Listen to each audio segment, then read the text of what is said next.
So I'm going to go through most of the logs review just so you have an idea of what we've covered this unit. So for number one, Nathan invests $89,000 in an account paying an interest rate of 6.4% compounded continuously. So reading that word tells me that I'm going to have to use this formula instead of the regular compound interest formula, even though you need to use both of them. All right, so assuming no deposits or withdrawals are made, how long would it take? So I'm solving for a t-value here to the nearest tenth of a year for the value to reach $196,800. So I look at this setup right here. A represents my final amount that I end up with. So that's going to be the 196,000 number. P is your principal value, or however much you start with. So that's 89,000 in this case. E, that's Euler's number. So that's a constant. That's some irrational number. You don't need to plug in for that. R is our rate as a decimal. So I'm going to divide 6.4 by 100, and I'll write it down as 0.064. And I'm solving for how many years it would take. So the reason I need logs is because I'm solving for an exponent here. So my first step would be to divide out that principal value. I'm trying to isolate my base anytime I'm trying to solve for an exponent. So when I do that on the left-hand side, you could write that as a decimal, or you could write that as a fraction. I'm always partial to writing it as a fraction just to get a more exact answer. So maybe I'll just divide these both by 100. And for right now, leave it as 1968 over 890. Now, I know that reduces further. I could type that into my calculator. You could feel free to do that as well. Now that I've isolated my base, you have two options here. One of them is to recognize that this formula is of this form, which means I could rewrite it as a log equation to have the exponent on the other side of the equal sign. Totally fine to do that. I'm going to choose to take a log on both sides since we have properties of logs that can simplify this a little bit. Now, it doesn't matter what base you choose, but I'm actually going to choose a base of e. So keep in mind that natural log is the same thing as log base e. So on the left-hand side, I have the natural log of that fraction right there equals, and now we had a rule that when we take the log of something raised to an exponent, we could bring that exponent down in front as multiplication.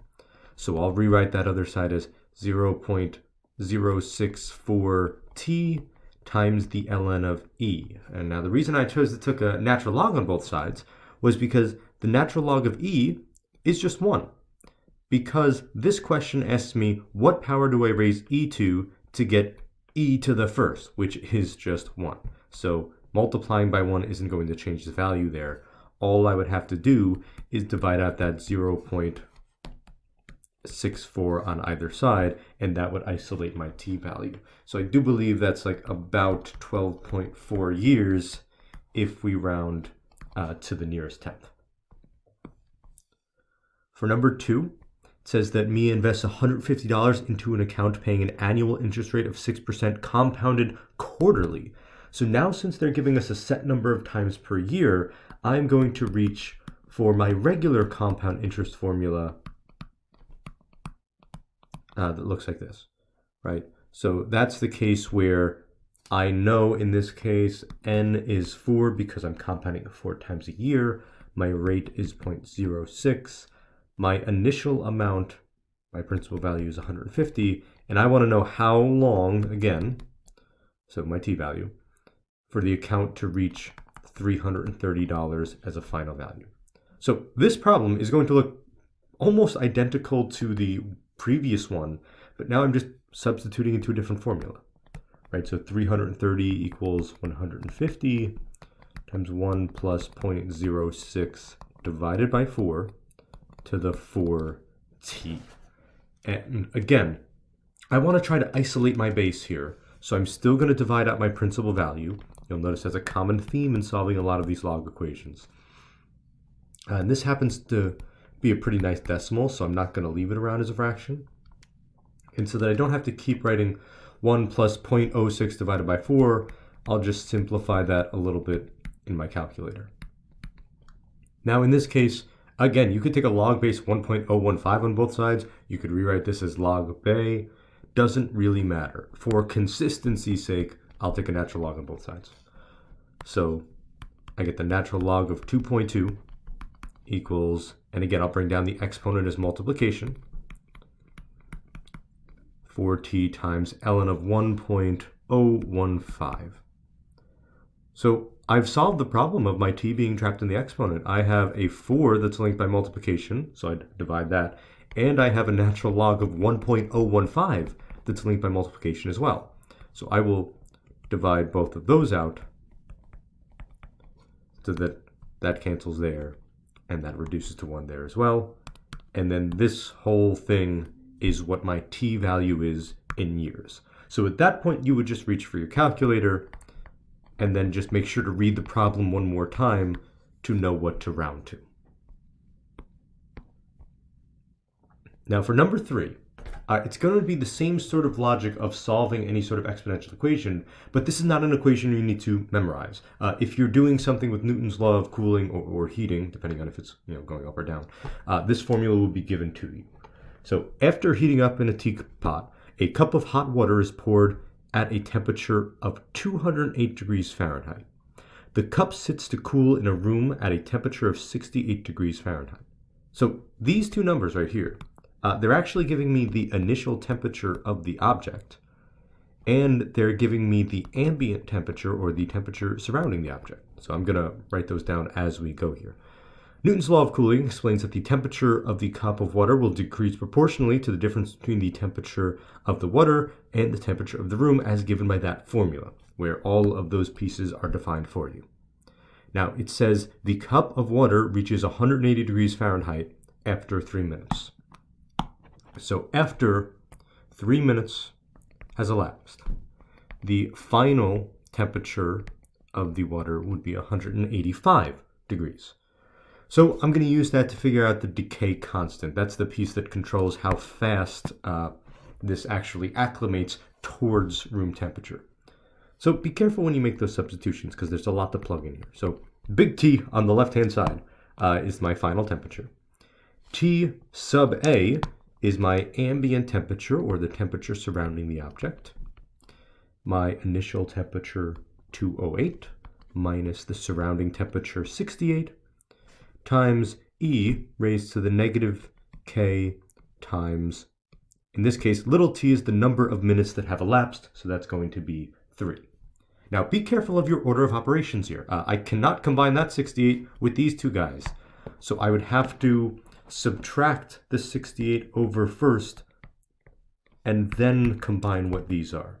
So let's see, 185 minus 68, that's 117. And then 208 minus 68 would be 140 times e to the negative. And I know it says k times 3. I'll just write it as 3k to make it a little bit easier to look at. Okay, well, this actually looks identical to the equation we were doing in number 1, just with different numbers. So I'm going to divide out that coefficient of 140. And then, let's see, I'll keep writing over here just so I've got room. I'll do 117 divided by 140. Doesn't really matter what that fraction is. I'm not going to reach for my calculator yet to get that decimal because I know 140 doesn't go into 117. And then again, I'll take the natural log on both sides. Now, if you know the natural log of e is just going to be 1, you don't need to show every step. If you know the right-hand side is going to be negative 3k, you could simply rewrite this, and that's totally enough work. I mean, even think about this expression right here. This question asks, what power do I raise e to get e to the negative 3k? Well, that would just be negative 3k. So that's a composition of inverses. You would just get out whatever that exponent is. Now, in this case, I divide out the negative 3. And I would just type that straight into my calculator and round carefully. So I believe that's 0.060. Make sure not to round that fraction early because especially if I'm rounding to the nearest 1,000, 3 decimal places, it could potentially make a difference if you don't use, as many decimal places as you see in your calculator. So be careful. Now that I know that though, Part B just asks, using the resulting equation, find the temperature to the nearest degree after 4 minutes. So they're just asking me to substitute in 4 for a little t as my exponent. So that's a much easier and less algebraically intensive process where I just make all my previous substitutions, because those numbers don't change, times my decay constant times 4. And if you type that into your calculator, it should be approximately 178 degrees Fahrenheit, which should make sense given that if I wait longer than 3 minutes, the temperature should continue to decrease towards room temperature. So you should get a number that's less than 185 degrees based on what we know about part A. So for number 4, Eva is looking to take out a mortgage for $290,000 from a bank, offering a monthly interest rate of 0.45%. Now, I'm reading ahead a little bit, but keep in mind, in my formula here, they've actually defined R to be the interest rate per month. So that's the number I'm going to use there. Just make sure to convert carefully, because this is a very small percentage since it's a monthly rate instead of an annual rate. So essentially, they already took the annual rate and divided it by 12.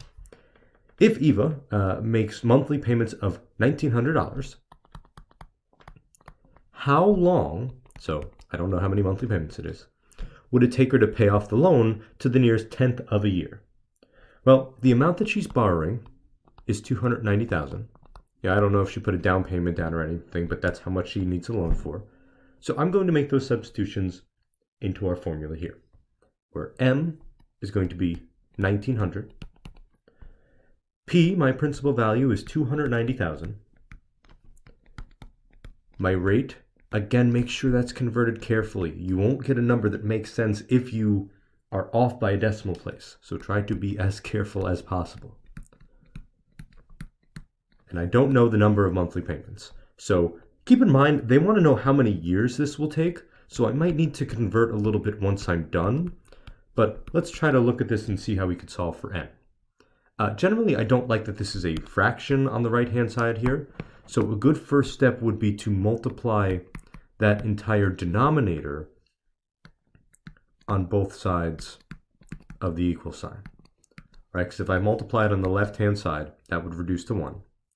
And if I multiply it on the right-hand side, I don't have room to write it there, but that would be 1,900 times, and then 1.0045 to the n minus 1.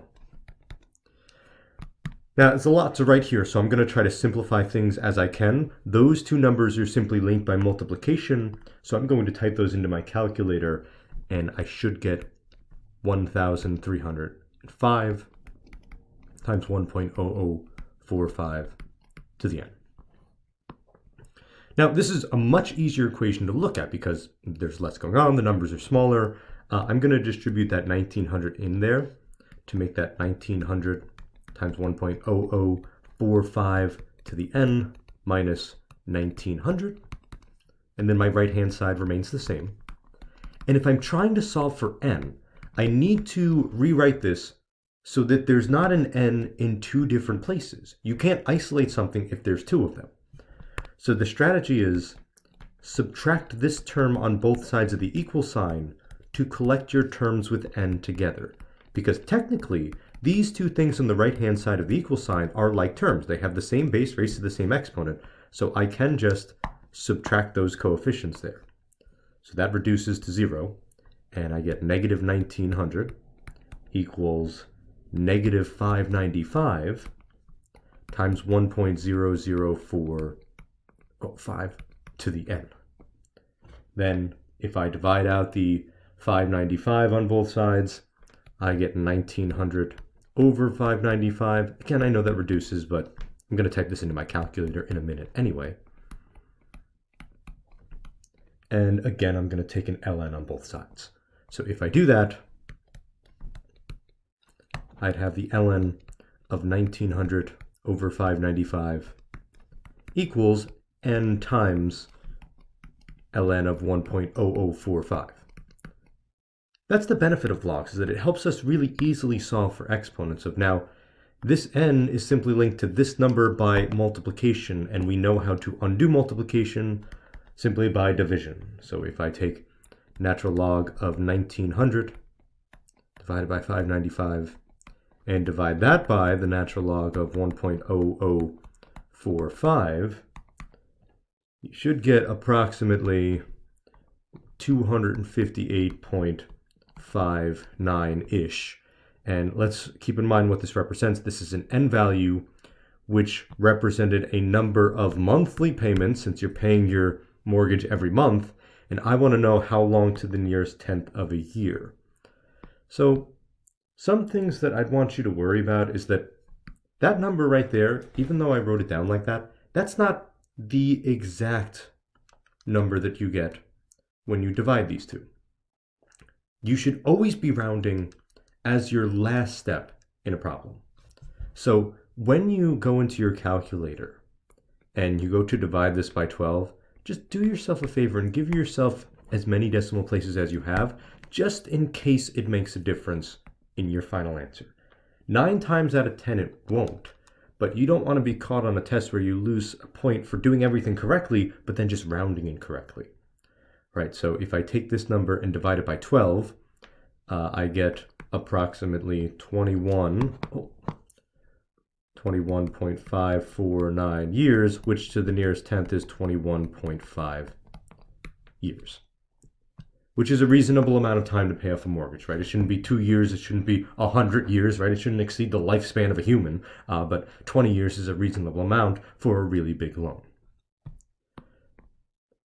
Now, number 5, I'm not going to go through because this is another Newton's Law of Cooling problem. So I would use the previous one for, I think it was number 3, as a reference if you wanted help there. For number 6, though, even though this is another financial application, I want to show you something a little bit different about this one.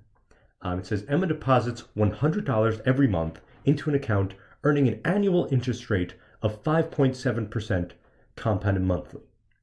How many months would it take until Emma had $4,000 in the account to the nearest month? Now, this is a different formula, which is fine. You don't need to memorize these funkier financial applications because they're actually kind of hard to derive. But I noticed that as I'm reading what's defined here, I is the interest rate per month. And the interest rate they give me is for every year. So if I'm making a substitution in for I need to keep in mind that it's not 0.57. That's my annual interest rate. If it's compounded monthly, I'm getting 1/12 of that every month. So this would be what I plug in for I. Essentially, you could think of that as like the R over 12 that we normally see in some of these formulas, but they have written it differently for us. Okay, so the PMT, that's just one number, even though it's 3 letters. That's the recurring monthly payment. That is the $100 she keeps putting in every month. A is what I want to end up with. That's the 4,000. And N is, again, the number of monthly pay periods. That's what I'm solving for. That's why we're using logs here, because we're solving for an exponent. So making the appropriate substitutions, 4,000 equals 100 times,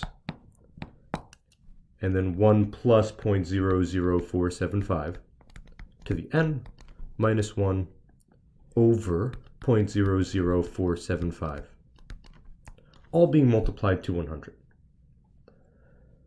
So many different ways to do this. If you wanted to do this step by step, one of the things you could do first is divide out the 100, just because it's linked by multiplication, and it's pretty easy to divide 4,000 by 100, right? You would just get 40. And then you have to think that if you're left with this is actually easier to solve than the last financial application because n is only in one spot. So if I want to move that 0.00475 over, I could do that by multiplication. So if I multiply by that on both sides, I get 0.19 equals 1.00475 to the n minus 1. So then I would add the 1 over to make that 1.19. And then we've seen this sort of equation many times where I could take a log on both sides, divide out what you have on the right-hand side, and you find that n is the natural log of 1.19 divided by the natural log of 1.00475, which ends up being approximately 37 months. Now, it's okay to leave my answer in terms of months. They do not ask me years here. They say how many months to the nearest month. Okay. Now, I'm not going to go through number 7 because that is, again, a similar sort of problem to the previous one, just a different looking formula. Be careful, though, that R represents the interest rate per month. So if they give you a monthly interest rate, you're good. And make sure you convert carefully. For number 8, in a lab experiment, 70 bacteria are placed into a petri dish. The conditions are such that the number of bacteria is to double every 10 hours. All right, let me try to write a function for the amount of bacteria. Let's say I define B of t, where t represents hours in this case. I start with 70, and if I'm doubling, that means I'm multiplying by 2 over and over again. But if I were to express the exponential function like this, that would be a function that doubles every hour. To show that it doubles every 10 hours, I would divide that exponent by 10, so that when t equals 10, that exponent was 1. When t equals 20, that exponent is 2, and I'd multiply by the 2 twice. And that would ensure that this grows at the rate that I want it to. Now, realistically, if you wanted to, see what the hourly growth rate was, you could rewrite this as, this and then find 2 to the 1/10, see what that is. But I don't need that in this case. I'm just solving for time because I want to know how many hours to the nearest 10th of an hour until 557 bacteria are present. So again, I plug in for the output and I solve for the input. So I would divide out the 70 to have 557 divided by 70 equals 2 to the t over 10. And now you could take a natural log on both sides. You could do a log base 2. Keep in mind, though, just if you wanted to see some variety, if you were to rewrite this, knowing that this is the base, this is the exponent, and this is the answer, if you were rewriting it in that log bay form, this would just be log base 2 of 557 over 70 equals t over 10. And then that's super easy to solve for t because it's just being divided by 10. So I'd multiply that 10 over to the other side to find that t is exactly 10 times log base 2 of 557 divided by 70, or if I type that into my calculator, about 29.9 hours if I round to the nearest 10th of an hour. Now, you could still take an ln on both sides. I just want to show you potentially what that could look like if you chose to use a different property of logs instead. Now, for number 9, it says that element X is a radioactive isotope such that every 69 years its mass decreases by 1/2. So it's being multiplied by 1/2 every 69 years. That would mean that I'm multiplying by 1/2 with an exponent of t over 69 now, given that it's every 69 years that I'm halving however much I have. So the initial amount of the sample is 50 grams. And I want to know how long until the sample reaches 45 grams. So algebraically, this is identical to the one that we just did. So I'm not going to go through all the steps, but this is what the setup should look like. You divide out the principal value of 50, you take a log on both sides, and you end up getting about 10.5 years. So most of these algebraically will look pretty similar when you're setting up the equations. It's the setup that often looks different depending on the scenario they give you. So for number 10, I want to solve for x. So I've got 2 different logs. I want to think about a log rule that might be helpful here. Keep in mind that if I have a log of something plus a log of another thing, and it's the same base for both those logs, I could rewrite that as 1 log and multiplying those 2 inputs within the same log. Alternatively, if I saw subtraction, these go in line with what your exponent rules are, I could rewrite that as 1 log but dividing my two inputs. I think the top one's what we're going to use here, but keep in mind that many things could happen in this case. So I could condense this left-hand side to be log base 3 of the product of x plus 1 times x minus 7. So you could distribute out, you could keep it like that. I'll multiply it out for now to get x squared minus 6x minus 7 equals 2. Now the problem is, to try to solve for an input of log function, it's trapped within the log. That's a function, right? It's not linked by multiplication. So the strategy is, rewrite this as an exponential equation. I know that something that looks like this can equivalently be rewritten as something that looks like this. So my base is that 3, my exponent is the 2, and the a part of it is everything within that log. X squared minus 6x minus 7. Of course, instead of 3, you're more than welcome to just write that as 9. And then this is a quadratic. That's great. We know how to solve quadratics, right? We could get one side equal to 0, factor, or use the quadratic formula. You got so many options here. Let's see, numbers that add to negative 6 but multiply to negative 16. I think that's going to be negative 8 and positive 2. So then we get x equals positive 8 and x equals negative 2, and everything is fine and dandy. Except for one thing. Logs actually had a restricted domain. So before you even start solving this, you should consider what your solutions should look like in the first place. Because if I have an x plus 1 as an input for this log function, whatever x value I plug in would have to be strictly greater than negative 1. Because I can't plug in a negative to a log function, right? Think about what the graph of a log function looks like. For a regular log function of any base, right, there's that vertical asymptote at x equals 0, and our domain is only from, 0 to infinity, not including 0. So if I see x minus 7, those x values that I plug in there would have to strictly be greater than 7. Let me try to write that so it doesn't look like two 7s, right? Greater than 7. So I need whatever my solution is to be simultaneously greater than negative 1 and greater than negative 7, which, since this interval covers everything in x greater than negative 1, I'll just say, my x value has to be greater than 7 because that supersedes the other one, because both need to be satisfied at the same time. All that to say, this number right here, negative 2, is not greater than 7. So if you go to try to plug that back in, especially like onto the left-hand side into your calculator, you will get an error for that of, I need to reject this because it's not in the domain of the original equation. So x equals 8 is the only solution to this equation.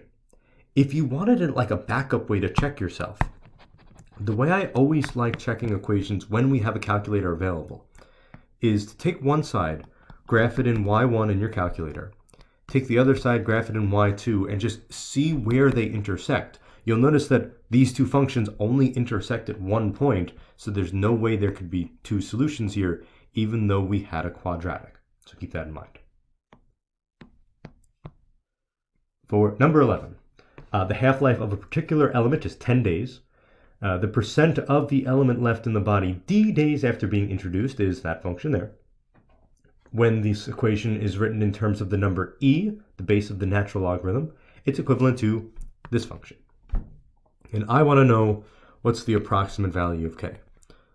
Essentially what this is saying is that I want to take this function that is written as a base of 1/2, and I want to rewrite it as having a base of e, but if I were to do that, what would that number have to be to make it the same as 1/2? So many ways to do this, much like all log problems. I'll divide out the 120 on both sides. And if I wanted to have a base of e, then if I'm trying to solve this equation for e, it'd be easiest to take a natural log on both sides. So that on the left-hand side, this exponent can come down as multiplication. So I've got d over 10 times ln of 1/2 equals KD, right? Keep in mind, natural log of E is just 1. And then I've got a D on both sides, so I could divide that out, right? If I'm multiplying by D on both sides, I could just divide D on both sides, but I'm not going to write that. And then I find that K is whatever natural log of 1/2 is divided by 10. Keep in mind it's not multiplied by 10, right? Because that 10 is in the denominator on the left-hand side. So if I type that into my calculator, that's 0.069 approximately. Make sure to round carefully, since for all of these you'll be getting irrational solutions, so you're likely going to have to round almost every single one of these. Okay, for number 12. A study of black bears in the Adirondacks reveals that their population can be represented by the function P of t equals 3,500 times 1.025 to the t, where t is the number of years since the study began. So what that actually shows is that our yearly growth rate is 2.5%, right? And where I'm getting that from is I'm looking from that 1.025, and I'm asking myself, how far above 1 is that? And that's 0.25 above 1 or 2.5%. I bring that up because we're going to rewrite this function in terms of the monthly growth rate. Now, logically, if it grows 2.5% every year from January 1st to January 1st, then it should be a smaller growth rate per month when I rewrite that. So if you end up converting in the wrong direction, you should be able to spot that because the growth rate will get bigger, and that's not what should happen in this case. So I'm going to start with my function P of t. Right, the principal value is not going to change. I'm going to try to keep this equivalent to our original function here. But originally, our exponent represented the number of years. And I want now our exponent to represent the number of months. So I ask myself, how do I convert from years to months? And if you're unsure, try a test value in your head. You ask yourself, okay, 3 years, how many months is that? You know how many months that is, right? That's 36 months. You don't even think about that, but the way that you did that was you multiplied by 12. So the way to convert to months would be to write this as 12t. If you wanted a surefire way to do that, you can convert units the same way you did in geometry, where, off to the side here, if I know t represents years, the way you convert it in geometry might have been that you multiply by something equivalent to 1 with different units on the top and the bottom. Now, if I want my years to cancel, I would need my unit of years in the denominator. So 1 year is equivalent to 12 months, right? This fraction is just a fancy way to write 1. But the benefit is my unit of years cancels, and if I multiply across, I just have a 1 in the denominator, so I don't need to write that. But 12t would then represent the number of months, because that's the only unit I have left there. You by no means have to do that, but if you wanted a technical way to do that, if you didn't trust yourself to go in the right direction, you could do that every time. Now, I can't just do that, right? I can't just multiply my exponent by 12. I have to keep it equivalent to my original function. So the strategy is raise the inside to the reciprocal power. And that would ensure that if I raise something that has an exponent to another exponent, I would multiply those, and 1/12 times 12t is still just t. So I would get back out the original function, but the benefit of doing this is I can evaluate this number in my calculator, and it should show me an approximate monthly growth rate. Now, in this case, it doesn't say where to round to, so I'm going to use my best judgment. Let's say I'll do 5 decimal places since it's a pretty small rate. All right, this would be my function in terms of my monthly growth rate. And what this would show is that if I take 1 and subtract the 1.00206, I get, let's see, 0.00206, yikes, which would convert as a percent to 0.206% every month as your growth. And that should be consistent with your initial analysis that your monthly growth rate should be smaller than your yearly growth rate. If for some reason you get a number bigger than that, you must have went in the wrong direction. Okay, so let's try a graph for a log. Given f of x equals log base 2, write a function for g of x, which translates f of x 3 units to the left and 4 units down. Well, first I'm going to name it g of x, of course. And if it's going 3 units left, that's a change to my input. So I'm going to add 3 units to my input. And then if I'm going 4 units down, I'm going to subtract 4 units from my output. So if it's an up and down change, that should be outside the function. If it's a left and right change, it should be inside the function. Now, if you weren't sure, you could just graph this in your calculator, graph this, and make sure it looks like it's moved left and down. Now, part B asks us to graph this on the axes below. So it helps to know what a regular log function looks like. You should have that pictured in your head of vertical asymptote at 0, increasing over time, but pretty slowly, x-intercept of 1, all of those things to keep in mind. But you do have a calculator. So I would recommend using that to help you here. I'm not saying this is solely a calculator question, but boy does it make graphing this a lot easier. So I'm going to go into y equals. And you got to know where the log base button is, because if I just hit log on the left-hand side, that gives me a common log with a base of 10. So if you hit math, if you go all the way down to the A part, it says log base. And then you could do log base 2 of x plus 3 minus 4. So now that I have that, I'm going to graph it just to see what it looks like. Okay, pretty cool, pretty cool. You'll notice that it actually looks like it stops on the left-hand side over here by the asymptote. That is not the case. Your calculator has trouble graphing things with vertical asymptotes. You need to know that this continues to shoot down forever towards negative infinity. So I'll get a table of values here, and let's see how we want to scale this. I know that my vertical asymptote is going to be at x equals negative 3 because I've translated left 3 units. So I'm going to put up a little barrier at x equals negative 3. Now I happen to be scaling my x-axis by 1s because I've done this ahead of time and I know where my x and y intercepts are, but you might not be scaling by 1s. Generally, you want to include a scale that has both of your asymptotes x and y, or excuse me, both of your intercepts x and y if they exist, and as many integer coordinates as you could fit on there to make it look like a log curve. So I'm going to, let's think for a minute. I want to see what these y values go up to. Right, I don't think they're growing particularly fast, so in this case, I am going to scale my y-axis by 1s as well, in addition to my x-axis. So I could plot negative 2, negative 4, negative 1, negative 3, negative 1, negative 3. Now I know 0, negative 2.41 is not an integer coordinate here, but it is one of the intercepts, so it's a good point to have. And now I'm actually going to run into an issue here of, okay, I'm plotting this, everything's going nicely. I want to figure out where my x-intercept is, and you might notice it actually takes a while until 13 to get there.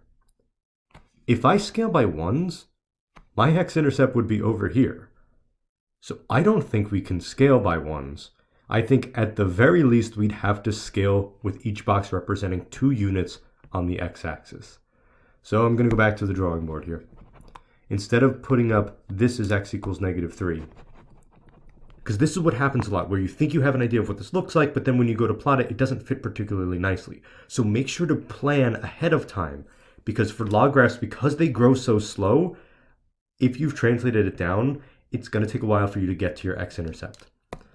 So let's say I'll go 2, right? 2, 4, 6, 8. You obviously don't need to label every one of them. So maybe I'll just label every other 2, 6, 10, 12. It would help if I could label correctly, right? That's 12. That's 14.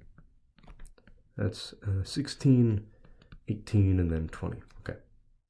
And of course, it would go in the other direction as well, where that's -2, -4, and so on and so forth. All right, so we're going to try to plot this to the best of our abilities. But in this particular problem, I'm actually going to graph something else on this too. So before I choose a scale for my y-axis, just to make sure I could fit both these functions on here nicely, I'm going to figure out what the inverse of g of x is, because I know I'm going to plot that as well. So remember to find an inverse. If I'm looking at a function that's y equals something, I swap the x and y,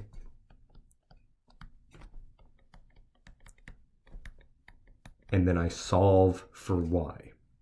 So because I'm reading a little bit ahead on this problem, I'm not going to graph right away, because maybe my inverse that I graph will need a different scaling in the y-axis to fit whatever intercepts that might have as well, like if that has a really high or really low y-intercept. So let's see. I add the 4 over. I rewrite this using that log Bay formula, right? This is in log Bay form. My base is 2, my exponent is x plus 4, and my answer is y plus 3. So if I subtract the 3 over, my function would be y equals 2 to the x plus 4 minus 3. But if I'm graphing this function, I would label it as g inverse of x to show that relationship. So that's the one I want to graph on the same set of axes. And as a matter of fact, if you know that you've swapped your inputs and outputs, if your original x-intercept is at 13, that should inform what your y-intercept is. So I'm going to scale the y-axis by 2's as well to ensure that I can fit that. Okay, so let's go by 2's. And you don't need to label every single one. The quickest way to do this is to just do one tick mark and label it with a 2. And that's technically establishing that every box represents 2 units. So if you didn't want to have any of the other labels, that's totally fine. You just need to make sure you're counting carefully when you plot these. Okay, with all that in mind, now I'm going to graph our log function, right? Where I knew the vertical asymptote was at x equals -3. So I'm going to put up like a little barrier here. And of course, I have a straight edge right here. I'm going to make sure it splits the difference between 2 and 4 as close as I can, right? It doesn't have to be perfect. But I'm graphing, I'm not sketching, so it should be as accurate as I could possibly make it. Okay, x equals -3, and then let's see what other integer coordinates we had, right? I believe we had -2, -4. Right, so -2, -4. Be careful of the scaling in the y-axis now. -1, -3. It's like the center of that. 0, -2.4, so a little bit below -2. And I'm going to try to plot as many as I can that fit nicely. We got 1, -2. Oh, plotted that point wrong. Hold on. All right, 1, -2, so right there.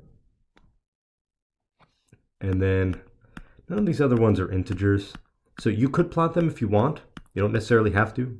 There's no shame in skipping them because I don't think you could realistically tell the difference between -1.6 to -1.4 if you're plotting. Okay, so let's see, 5, -1, which would be right here, like right in the middle of the box. And then remember our x-intercept was at 13.